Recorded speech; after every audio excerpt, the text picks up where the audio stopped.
जय हिंद साथियों, स्वागत है आप सबका साहित्य शिखर क्लासेस के यूट्यूब चैनल पर। हम बात कर रहे थे आदिकाल के संबंध में और आज हमारी जो क्लास है आदिकाल की अंतिम क्लास है। आज हमारा जो आदिकाल पूरी तरह कंप्लीट हो जाएगा। लगभग 47 क्लासों में अपना जो है आदिकाल कंप्लीट हो रहा है और अब इसके बाद जो है भक्तिकाल प्रारंभ करेंगे। जो भी साथी पहली बार इस क्लास को देख रहे हैं वो अपने पहले जो वीडियो हैं पूरे उन वीडियो को देख लें। पूरे टू द पॉइंट नोट्स बनाए हैं।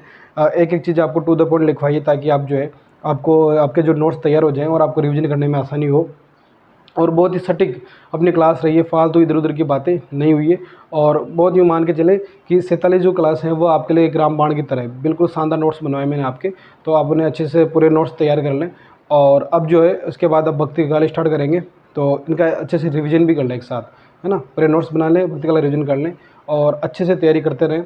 बहुत जल्द जो है आपका कोर्स मैं पूरा कंप्लीट करवा दूंगा और आपको फिर लास्ट में जो है एग्ज़ाम के पहले 2 महीने पहले भी आपका पूरा कोर्स कंप्लीट हो जाएगा। फिर लास्ट में रिवीजन और ऑब्जेक्टिव प्रश्न रह जाएंगे। तो कुछ एक दो ग्रंथों के बारे में और बात करनी है, आदिकाल के अंतिम जो ग्रंथ उनके बारे में, तो आज उनके बारे में बात करते हैं। फिर हमारा जो है अगली क्लास से भक्तिकाल स्टार्ट करेंगे। तो आइए क्लास स्टार्ट करते हैं। तो हम पढ़ रहे हैं आदिकाल को और आदिकाल के भी अन्य महत्वपूर्ण ग्रंथ चल रहे हैं अपने। आदिकाल में अन्य जो शेष महत्वपूर्ण ग्रंथ हैं उनके बारे में, महत्वपूर्ण ग्रंथ, अन्य शेष महत्वपूर्ण जो ग्रंथ उनके बारे में। जो इससे पहले जो वीडियो था उसमें ढोला मारूरा दोहा और राउल वेल के बारे में बात की थी। आज हम सबसे पहले बात करेंगे वसंत विलास की। वसंत विलास, वसंत विलास ग्रंथ के बारे में बात करेंगे। वसंत विलास। अब वसंत विलास के बारे में बात करें तो इसके जो रचनाकार है, देखो उसका रचनाकार अज्ञात है ना। इसके रचनाकार के बारे में पता चल नहीं पाया अभी तक। और डॉक्टर माता प्रसाद जो गुप्त हैं उन्होंने कहा है कि ये एक अत्यधिक सरस और साहित्यिक रचना है। जो वसंत विलास जो रचना है और आधुनिक आर्य भाषा जो साहित्य के आदिकाल के इतिहास में ये जो है बेजोड़ ग्रंथ है ना। इसका जो लेखक है वो उसका पता चल नहीं पाया, तो इसका जो रचनाकार है वह अज्ञात है। रचनाकार, इसकी विषय वस्तु से प्रश्न बनता है इसलिए ये इंपॉर्टेंट है। वसंत विलास का जो रचनाकार है वह अज्ञात है। तो अज्ञात मतलब अभी तक इसके रचनाकार का पता नहीं चल पाया है। इसके लेखक का पता, इसके लेखक का पता नहीं चल पाया है ना, ठीक है। इसके लेखक का पता नहीं चल पाया है वसंत विलास के। अब डॉक्टर जो माता प्रसाद गुप्त हैं उन्होंने वसंत विलास को लेके जो बात कही है वो भी अति इंपॉर्टेंट है। तो इसका थोड़ा नोट कर लेंगे। माता प्रसाद, डॉक्टर माता प्रसाद गुप्त है ना। डॉक्टर माता प्रसाद गुप्त के अनुसार, डॉक्टर माता प्रसाद गुप्त के अनुसार वो क्या कहते हैं, डॉक्टर माता प्रसाद गुप्त कहते हैं कि यह एक अत्यधिक सरस, यह एक अत्यधिक, यह एक अत्यधिक सरस, यह एक अत्यधिक सरस साहित्यिक रचना है। साहित्यिक रचना है। यह एक अत्यधिक सरस साहित्यिक रचना है और आधुनिक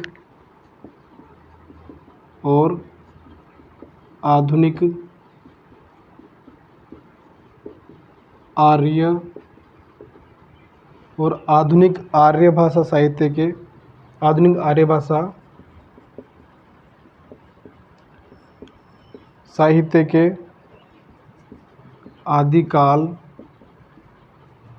आदिकाल के इतिहास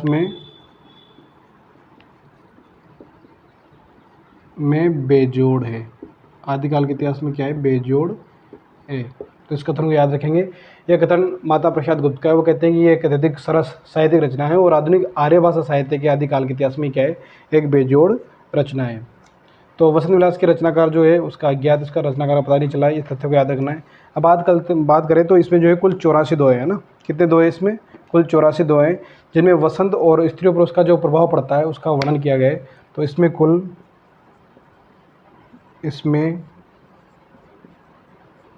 84, इसमें कुल कितने दोहे हैं, 84 दोहे हैं जिनमें वसंत और स्त्रियों पर, वसंत और स्त्रियों पर उसके स्त्रियों पर उसके विलासपूर्ण प्रभाव, विलास जो पूर्ण प्रभाव का मनोहारी चित्रण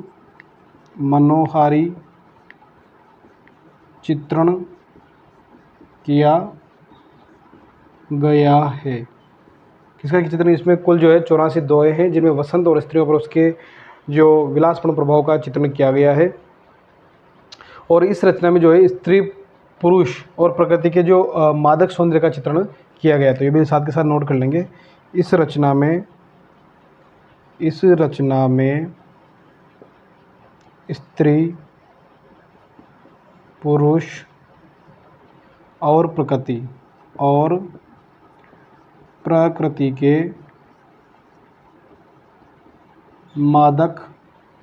सौंदर्य का चित्रण किया गया है। इस रचना में किसका? स्त्री, पुरुष और प्रकृति के मादक सौंदर्य का चित्रण किया गया है। यहाँ तक लिख लेंगे आप, यहाँ तक नोट कर लेंगे। तो देखो, वसंत विलास की बात करें तो इसके रचनाकार जो है अज्ञात हैं, इसके लेखक का पता नहीं चल पाया है। और डॉक्टर माता प्रसाद गुप्त के अनुसार बात करें तो ये अत्यधिक सरस साहित्यिक रचना है और आधुनिक आर्य भाषा साहित्य के आदिकाल के इतिहास में बेजोड़ है। ये कथन किसका है? डॉक्टर माता प्रसाद गुप्त का। वो कहते हैं कि इसमें कुल 84 दोहे हैं जिसमें वसंत और स्त्रियों पर उसके जो विलासपूर्ण जो प्रभाव उसका मनोहारी चित्रण किया गया है। इस रचना में जो है स्त्री, पुरुष और प्रकृति के मादक सौंदर्य का भी चित्रण किया गया है। यहाँ तक लिख लेंगे आप। देखो, क्लास के साथ साथ में जो भी तथ्य हैं या फिर विभिन्न आपकी जो समस्या है और आपकी जो जिज्ञासा है कि सर इस पे वीडियो बनना चाहिए, तो उस पर मैं वीडियो समय समय पर बनाता रहता हूँ। तो आपको लगे कि सर मुझे इस टॉपिक में ज़्यादा समस्या आ रही है या फिर मुझे मेरी पर्सनल कुछ प्रॉब्लम ये है कि पढ़ने में कहीं कोई दिक्कत आ रही है, कोई चीज़ आपको जाननी है कि सर कौन सी किताब, कुछ भी जो आपके मन में कोई भी डाउट हो तो आप कमेंट जरूर करें। जब मुझे टाइम मिलेगा, पर्याप्त समय मिलेगा, तो मैं उस टॉपिक में वीडियो बना के आपको वीडियो के माध्यम से उस पर आपको बता दूंगा। तो उस पर आप जो है ज़रूर कमेंट करें। आपके जो भी मन में डाउट हो कमेंट जरूर करें और वीडियो को लाइक शेयर तो आपको करना है। ठीक है, यहाँ तक लिख लिया होगा आपने। तो रचनाकार इसके अज्ञात, ये बात याद रखनी है। और माता प्रसाद गुप्त का ये भी कथन भी याद रखना है कि ये अत्यधिक सरस साहित्यिक रचना है और आधुनिक आर्य भाषा साहित्य के आदिकाल के इतिहास में ये बेजोड़ है। कुल कितने दोहे हैं? 84। और वसंत और स्त्रियों पर उसका विलासपूर्ण प्रभाव का क्या है? मनोहारी चित्रण है। स्त्री, पुरुष और प्रकृति का जो मादक सौंदर्य उसका चित्रण इस रचना में किया गया है।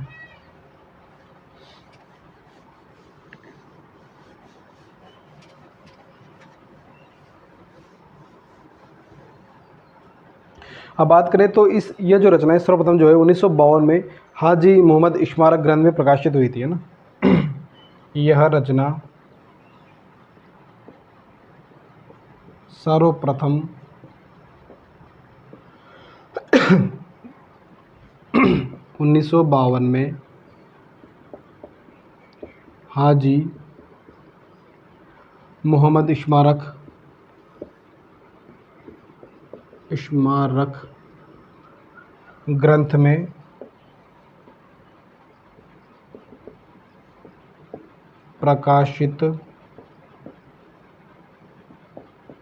प्रकाशित हुई थी। ठीक है, यह रचना सर्वप्रथम 1952 में हाजी मोहम्मद इस्मारक जो ग्रंथ था उसमें प्रकाशित हुई थी।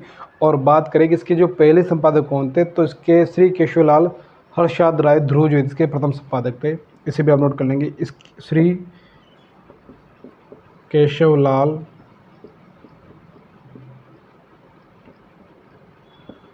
हर्षाद राय ध्रुव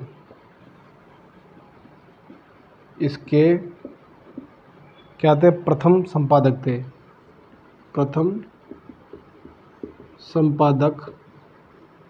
थे।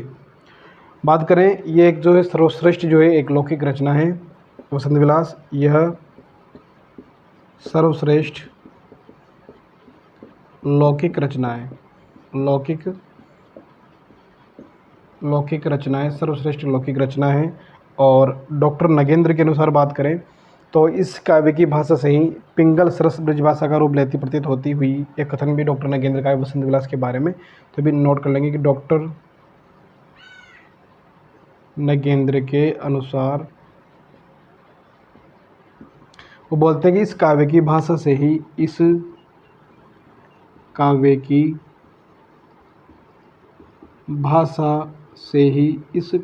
भाषा से ही पिंगल सरस ब्रज भाषा का रूप लेती प्रतीत होती है। किसकी भाषा, किस काव्य की भाषा से ही, यहाँ तक लिख लेंगे आप।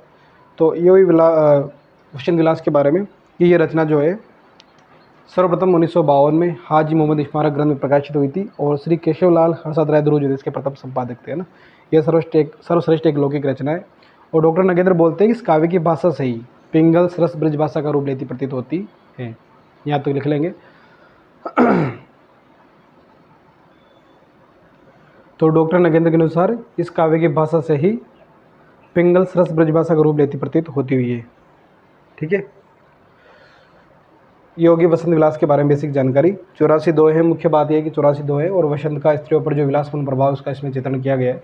और इसका जो है सर्वप्रथम 1952 प्रकाशन हुआ था। और डॉक्टर नगेंद्र का जो कथन इस काव्य की भाषा से ही पिंगल सरस ब्रज भाषा का रूप लेती प्रतीत होती है, तो महत्वपूर्ण जो है इसके बारे में ये कथन है।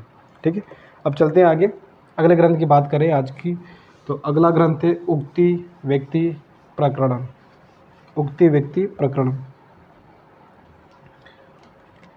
दूसरा ग्रंथ है आज का उक्ति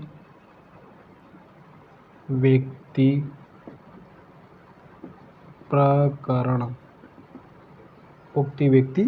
प्रकरण। अब बात करें, देखो इस जो ग्रंथ की इसके जो लेखक हैं वह है पंडित दामोदर शर्मा। ठीक है, तो लेखक की बात करें, लेखक तो है पंडित दामोदर शर्मा। इसके लेखक है पंडित दामोदर शर्मा। और रचना काल की बात करें तो ये 12वीं सदी की रचना है। रचना काल यह 12वीं सदी की रचना है। ठीक है, याद रखेंगे, पंडित दामोदर शर्मा इसके लेखक है और इसके जो रचना काल है 12वीं सदी की रचना है। और कौशल नरेश जो पंडित दामोदर शर्मा था, ये कौशल नरेश से गोविंद चंद्र उनके दरबारी कवि थे। तो इन लिख लेंगे आप कि पंडित दामोदर शर्मा कौशल नरेश थे कौन? गोविंद चंद्र के दरबारी कवि थे। ठीक है, पंडित दामोदर शर्मा कौशल नरेश थे, गोविंद चंद्र के दरबारी कवि थे। और बात करें कि मूलतः जो उक्ति व्याकरण प्रकरण जो ग्रंथ है वह क्या, एक व्याकरण का ग्रंथ है। इसमें कुल 5 अध्याय हैं और अध्याय का नाम इसमें प्रकरण रखा गया है। तो प्रश्न बन सकता है कि उक्ति व्यक्ति प्रकरण कौन सा ग्रंथ है, तो ये व्याकरण का ग्रंथ है। तो बात करेंगे, यह एक व्याकरण ग्रंथ है। इसमें कुल 5 अध्याय हैं, है ना। इसमें कुल 5 अध्याय हैं और अध्याय 5 अध्याय हैं और अध्याय का जो नाम है वह है प्रकरण। अध्याय का नाम प्रकरण है। ठीक है, तो ये एक व्याकरण का ग्रंथ है, उसमें कुछ 5 अध्याय हैं और अध्याय का नाम जो इसमें प्रकरण है। और बात करें कि आदिकाल में लिखा गया ये व्याकरण का एक गद्य ग्रंथ है। ठीक है, आदिकाल में लिखा गया था और गद्य का ग्रंथ है, ये विशेष बात है। तो आदिकाल में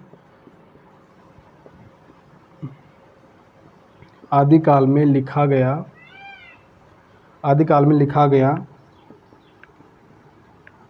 यह व्याकरण का गद्य ग्रंथ है। ठीक है, आदिकाल में गद्य के रूप में रचना लिखी गई व्याकरण का गद्य ग्रंथ है। यहाँ तक नोट कर लेंगे। तो उक्ति व्यक्ति प्रकरण की बात करें तो इसके लेखक जो है पंडित दामोदर शर्मा है रचनाकाल जो 12वीं सदी की रचना है, और पंडित दामोदर शर्मा जो थे कौशल नरेश थे, गोविंद चंद्र उनके दरबारी कवि हैं, और ये एक व्याकरण का ग्रंथ है। ठीक है, इसमें कुल जो है 5 अध्याय हैं, और अध्याय का नाम इसमें प्रकरण रखा गया है, और आदिकाल में लिखा गया ये व्याकरण गद्य ग्रंथ है। और इसकी अंतिम जो बात है कि राजकुमारों को जो है शिक्षा देने के लिए इस ग्रंथ की रचना की गई थी। इसे भी नोट कर लेंगे कि राजकुमारों को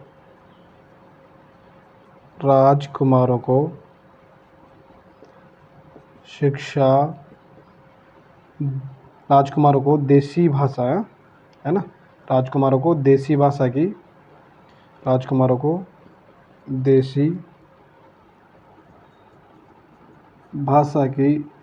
शिक्षा देने के लिए इस ग्रंथ की रचना की गई। इस ग्रंथ की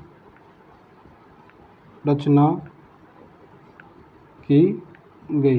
ठीक है, तो राजकुमारों को देसी भाषा की शिक्षा देने के लिए इस ग्रंथ की रचना की गई। ये जो सारी बातें हैं वह उक्ति व्यक्ति प्रकरण ग्रंथ को लेकर है। तो ये हमारा उक्ति व्यक्ति प्रकरण ग्रंथ जो दूसरा ग्रंथ है वह भी पूरी तरह कंप्लीट है। अब बात करेंगे आगे दूसरे ग्रंथ की। तो उक्ति व्यक्ति प्रकरण लेखक दामोदर शर्मा हो गए। रचनाकाल 12वीं सदी की रचना है। पंडित दामोदर शर्मा कौशल नरेश गोविंद चंद्र के दरबारी कवि हैं, और व्याकरण का ग्रंथ 5 अध्याय हैं, और अध्याय का नाम ही प्रकरण रखा गया है। आदिकाल में लिखा गया व्याकरण का एक गद्य ग्रंथ है, और राजकुमारों को देसी भाषा की शिक्षा देने के लिए इस ग्रंथ की रचना की गई है। अब बात करेंगे संदेश राशक ग्रंथ की। आशा करता हूँ कि आपको क्लास अच्छी लग रही होगी। क्लास को लाइक जरूर करें ना, लाइक करें, कमेंट जरूर करें। क्लास को देखते तो 1-1 हज़ार तक साथी हैं, लाइक करते हैं 100-150। तो जब आपको इतनी फ्री में निःशुल्क क्लासें मिल रही है तो फिर भी आपको एक लाइक नहीं किया जा सकता आपसे? सोचने वाली बात है ना। लाइक और शेयर तो कर ही सकते हैं ना, कम से कम 2-4 साथियों को वीडियो शेयर करें। अगर कोई आपके लिए इतनी मेहनत कर रहा है तो इतना तो आप कर ही सकते हैं। चलो ठीक है, निःशुल्क मिल रहा है। ये जो कंटेंट मैं ऑफलाइन बेस पे पढ़ाऊँ ना तो 15-15 हज़ार रुपये फ़ीस लेके पढ़ा सकता हूँ, लेकिन फिर भी मैं निःशुल्क कर रहा हूँ आपके लिए, पर इतना तो आप कर ही सकते हैं। तो संदेश राशि की बात करें तो इसके रचनाकार कौन है, आप सबको पता होगा। इसके रचनाकार जो है वह है अब्दुर रहमान। ठीक है, अब्दुर रहमान इसके संदेश राशि के जो रचनाकार है वह है अब्दुर रहमान। और बात करें कि 12वीं सदी का जो उत्तरार्ध था और 13वीं सदी का पूर्वार्ध था, उस काल में इसकी रचना की गई। इसका समय माना जाता है, समय 12वीं सदी का शताब्दी का उत्तरार्ध, 12वीं शताब्दी का उत्तरार्ध व 13वीं सदी का पूर्वार्ध, 13वीं सदी का पूर्वार्ध इसका जो है समय माना जाता है। पूर्वार्ध काल। ठीक है, इसका समय माना जाता है संदेश राशक का। बात करें कि अपभ्रंश में जो है इसको अब्दुर रहमान को जो अध्ययमान के नाम से भी जाना जाता है। किस भाषा में? अपभ्रंश भाषा में। तो लिख लेंगे कि अपभ्रंश में इनको किनको? अब्दुर रहमान को क्या कहा जाता है?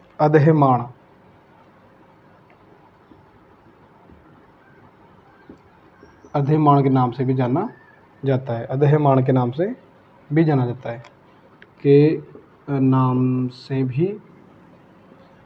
से भी जाना जाता है। ठीक है, जाना जाता है।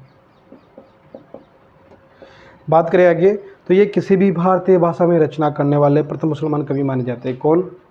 अब्दुर रहमान। भारतीय भाषा में रचना करने वाले पहले मुसलमान कौन है? तो ये अब्दुर रहमान। तो ये बात नोट कर लेंगे कि ये किसी भी भारतीय भाषा में रचना करने वाले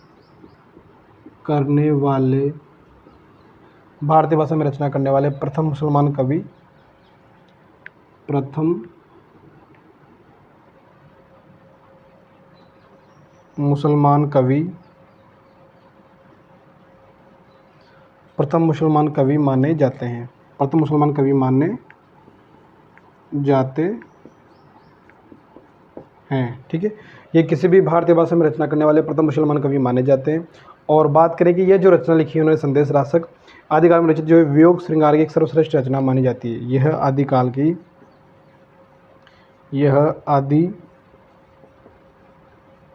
यह आदिकाल में रचित रचित वियोग श्रृंगार की सर्वश्रेष्ठ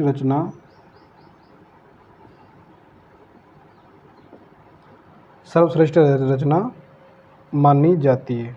ठीक है, सर्वश्रेष्ठ रचना मानी जाती है, यहाँ तक नोट कर लेंगे। तो रचनाकार हो गए अब्दुल रहमान, 12वीं शती का उत्तरार्ध 13वीं शती का पूर्वार्ध इसका समय है। और अब्रंज में इनको अब्दुल रहमान को अद्यमान के नाम से जाना जाता है। ये किसी भी भारतीय भाषा में रचना करने वाले प्रथम मुसलमान कवि माने जाते हैं और आदिकाल में रचित वियोग श्रृंगार की सर्वश्रेष्ठ रचना मानी जाती है संदेश राशक। ठीक है, कौन सी रचना मानी जाती है? संदेश राशक।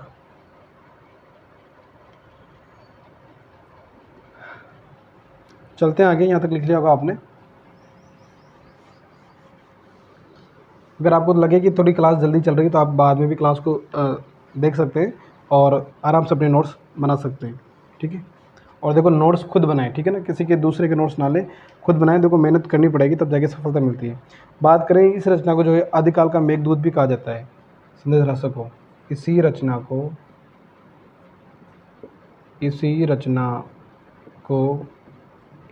को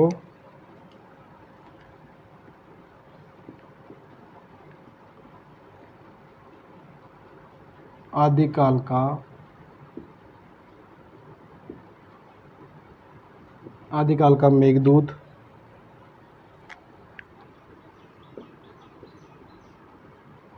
कहा जाता है। इसी रचना को क्या कहा जाता है? आदिकाल का मेघदूत कहा जाता है। बात करें कि संदेश राशक जो एक खंड काव्य है ना, इसमें विक्रमपुर की एक जो वियोगिनी है उसके विरह की कथा वर्णित है। तो संदेश राशक क्या है? एक खंड काव्य है। संदेश राशक एक खंड काव्य है। याद रखना है कौन सा काव्य? खंड काव्य है, जिसमें कहाँ की? विक्रमपुर की एक वियोगिनी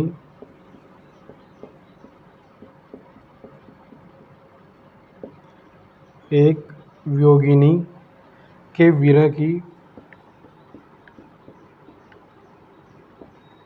विरह की कथा वर्णित है। ठीक है, तो संदेश राशक क्या है? एक खंड काव्य है जिसमें विक्रमपुर के एक वियोगिनी के विरह की कथा वर्णित है। बात करें कि संदेश राशक जो है श्रृंगार काव्य परंपरा की सर्वप्रथम रचना भी मानी जाती है। संदेश राशक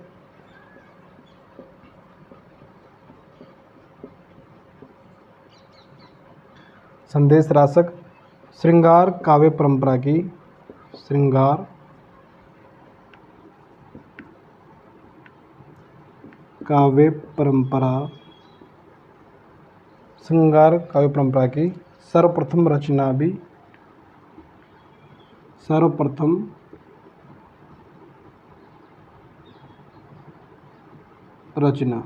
सर्वप्रथम रचना भी मानी जाती है।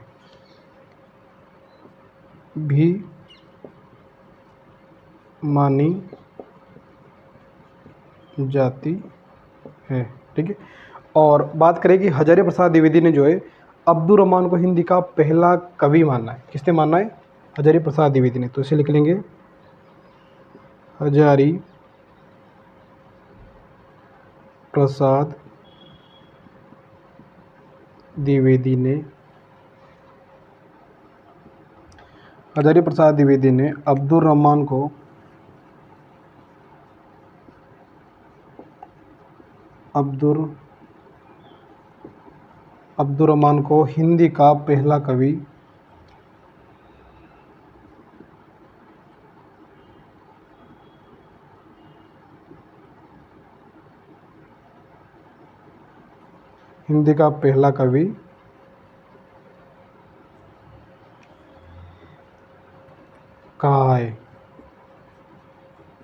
हिंदी का पहला कवि कहा है।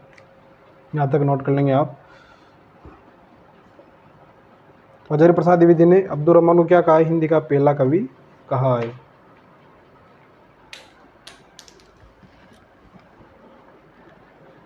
तो इसी रचना को जो है आदिकाल का मेघदूत कहा जाता है। संदेश रासक एक खंड काव्य जिसमें विक्रमपुर के एक वियोगिनी की कथा वर्णित है, और संदेश रासक जो है श्रृंगार काव्य परंपरा की सर्वप्रथम रचना मानी जाती है। और हजारी प्रसाद द्विवेदी ने जो है अब्दुल रहमान को हिंदी का पहला कवि कहा है। ठीक है, हिंदी का पहला कवि कहा है। देखो हमारी क्लास की सबसे बड़ी खासियत क्या है, ये टू द पॉइंट चलती है। मैं आपको इस तरह नोट्स बना रहा हूँ जिस तरह खुद मैंने नोट्स बनवाए हैं। ठीक है ना, मैं मेरे नोट्सों से आपको तैयारी करवा रहा हूँ, तो मुझे लगता है कि आपकी जो एक अच्छी खासी तैयारी हो जाएगी। यूँ मान के चलें कि अगर आप यहाँ पढ़ रहे हैं तो आपको कहीं कुछ और देखने की जरूरत नहीं है। बस जो है रिवीजन जो है ज़्यादा से ज़्यादा रिवीजन करते रहें, और अच्छे से पुराने प्रश्न पत्र और टेस्ट सीरीज देख लें, अच्छे से टेस्ट सीरीज ज्वाइन कर लें। और हम भी टेस्ट सीरीज करवाएंगे साथ ही क्लासेस में भी आगे, तो उसके बाद वहाँ भी आप ज्वाइन कर सकते हैं। ठीक है,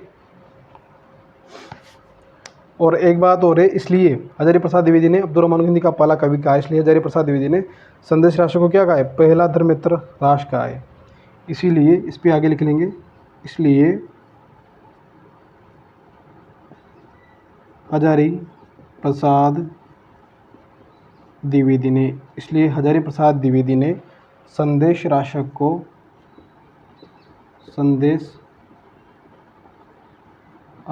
को पहला धर्मेंद्र रास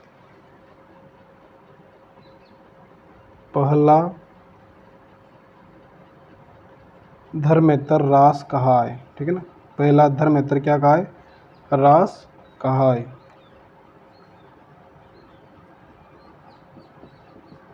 पहला धर्मेंद्र रास कहा है हजारी प्रसाद द्विवेदी ने, किसे, संदेश रासक को। लिख लिया होगा आपने। इसी रचना को आदिकाल का मेघदूत कहा जाता है। संदेश रासक एक खंड काव्य जिसमें विक्रमपुर की एक वियोगिनी है, उसके वीर की कथा वर्णित है। संदेश रासक श्रृंगार काव्य परंपरा की एक सर्वप्रथम रचना मानी जाती है। और हजारी प्रसाद द्विवेदी ने अब्दुल रहमान को हिंदी का पहला, जो क्या कहा है, हिंदी का पहला कवि कहा है। और इसलिए हजारी प्रसाद द्विवेदी ने संदेश रासक को पहला धर्मेंद्र रास भी कहा है। ये हमारे संदेश रासक से संबंधित जो भी महत्वपूर्ण तथ्य वो कंप्लीट हो चुके हैं। अब लास्ट में एक रचना बची है, वर्ण रत्नाकर। उसके बाद हमारा जो हिंदी साहित्य का जो आदिकाल चल रहा है पूरी तरह कंप्लीट हो जाएगा, और आप जो है आदिकाल में प्रवेश करने वाले हैं। ये हिंदी साहित्य की जो यात्रा चल रही है उसका पहला पड़ाव आज कंप्लीट होने वाला है। तो आप सभी खुशी मना सकते हैं कि बहुत शानदार सफलता के साथ पहला पड़ाव कंप्लीट हुआ है। और नए साथियों को ये सूचित कर सकते हैं, जो भी साथी TGT, PGT, DSSB, net, RPSC school lecturer second grade की तैयारी कर रहा है, उन्हें ये चीज़ आप बता सकते हैं। कम से कम मैंने आपसे कहा है कि 4-5 सब्सक्राइबर तो आप जरूर करवाएं, 4-5 साथियों को तो वीडियो शेयर करके उनको जरूर जोड़ें, तो आप इतना कर सकते हैं। अब आज की जो आखिरी रचना है वह है वर्ण रत्नाकर। ठीक है, वर्ण रत्नाकर। बात करें लेखक, तो लेखक आप सभी जानते हैं ज्योतिरीश्वर ठाकुर। लेखक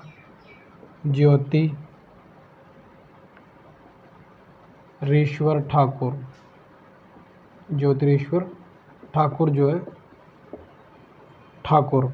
ठीक है, ठाकुर। और इसका रचनाकाल जो है, रचनाकाल है 1325 ईस्वी।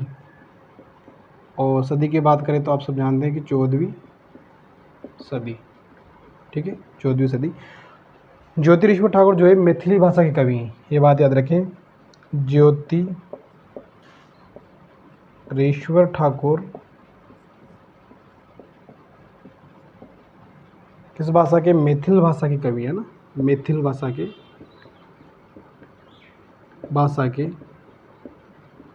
कवि हैं या थे।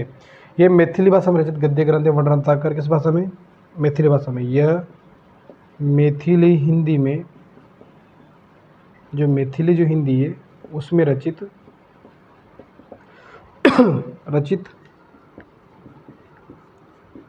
गद्य ग्रंथ है। ठीक है, ये मैथिली हिंदी में रचित गद्य ग्रंथ है, और इसे मैथिली का विश्वकोश भी कहा जाता है। इसे मैथिली का विश्वकोश भी कहा जाता है, विश्वकोश भी कहा जाता है। इसे मैथिली का विश्वकोश भी कहा जाता है। और बात करें कि यह शब्द कौन सा प्रतीत होता है, ये किसका शब्दकोशा प्रतीत होता है। ये ग्रंथ किस तरह लगता है जैसे कोई शब्दकोश हो। शब्दकोशा प्रतीत होता है। इसी के साथ हमारा आदिकाल कंप्लीट है। आप सबको क्लासें कैसी लगी, इतनी अब तक क्लासें देखी, और इस वीडियो के नीचे सभी का कमेंट आना चाहिए कि सर हम पहली क्लास से अब तक क्लास देख चुके हैं। जो भी पहली क्लास से अब तक क्लास देख चुका है वो ज़रूर अपने नाम के साथ सर मेरा नाम ये है और मैंने पूरी क्लासें देखी और क्लासें कैसी लग रही है इसे फीडबैक के साथ पूरा कमेंट करना है इस वीडियो के नीचे, ठीक है। वह कमेंट करेगा कि सर मेरा नाम ये है और मैंने पहले से लेकर अब तक पूरी क्लासें देखी है, और फीडबैक देना है आपको कि सर आपकी क्लासें कैसी लग रही है कैसी नहीं लग रही है। पूरा फीडबैक देना है आपको इस वीडियो के नीचे, ये भूलना नहीं है। और अब हम स्टार्ट करेंगे भक्ति काल, और कम से कम एक 5 साथियों को जरूर वीडियो शेयर करें, 5 साथियों को आप जरूर सब्सक्राइब करवाएं, चैनल को जरूर जोड़ें, ये आपका एक नैतिक दायित्व बनता है। और अब जो है हम भक्ति काल स्टार्ट करेंगे, तो पूरा जो है एक बार आदिकाल का पूरा रिवीजन कर लें, अच्छे से पूरे नोट्स बना लें। अब जब भक्ति काल स्टार्ट करें तो पूरे जोश के साथ भक्ति काल स्टार्ट करेंगे, ठीक है। तब तक के लिए जय हिंद जय भारत।